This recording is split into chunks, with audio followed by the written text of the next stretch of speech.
Greetings, River Lady here, and this video is number 2 in my series on getting our flowering trees and shrubs ready for the winter. This video will cover Hydrangea macrophylla, these broadleaf hydrangea that include mopheads, lacecaps, and mountain hydrangea. You can tell broadleaf hydrangea macrophylla by the serrated edges of their leaves, how wide they are at the middle.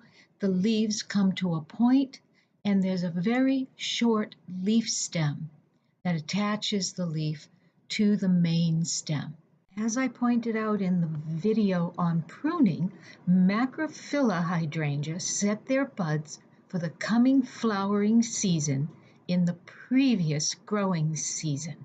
And as you can see, I have buds showing right here. The buds are what we want to protect during the winter.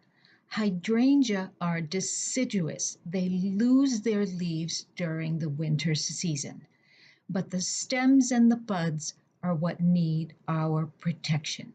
Protecting your hydrangea for the winter season is super easy. It involves mulch.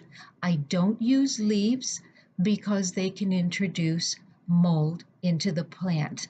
I get at my garden center salt marsh hay. Your first step is to remove any debris from around the base of the plant. Leaves, weeds, sticks, and then you just take the salt marsh hay and pack it in around the base of the plant. Doesn't matter the size of your hydrangea, just pack it in there. After that, it's on to step 3. Some people use burlap to wrap their hydrangea plants. I don't. I use plastic netting, and you'll see why in a little bit. So all I do is just go around the plant.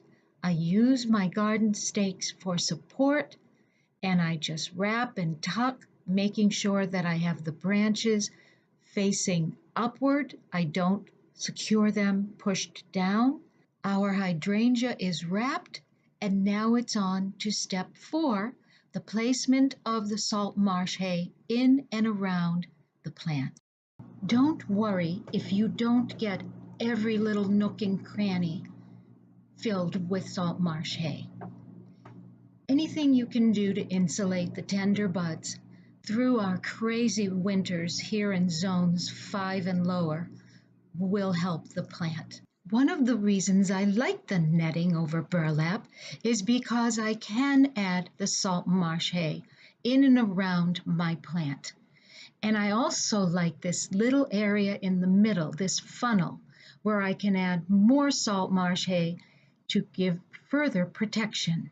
Another reason I like the netting is because it still leaves the leaves, exposed, and they're still able to photosynthesize. And that's what it looks like. You can do this for all sizes of hydrangea. Some of them get pretty big. If that's the case, I would just pack the bottom with your salt marsh hay and call it a day and keep your fingers crossed. Hydrangea are pretty hardy, so they know what they're doing. I just try to give especially my smaller and medium-sized ones, a little bit of help. That's all it is to preparing your hydrangea for the winter season. As long as the ground is still soft, you can continue to water your plant, not as often as you did in the summertime, but probably twice a month, once a week, depending on the dryness. Trickle water in at the base and let it seep to the roots. I hope you enjoy your hydrangea plants this coming spring, and I wish you happy gardening.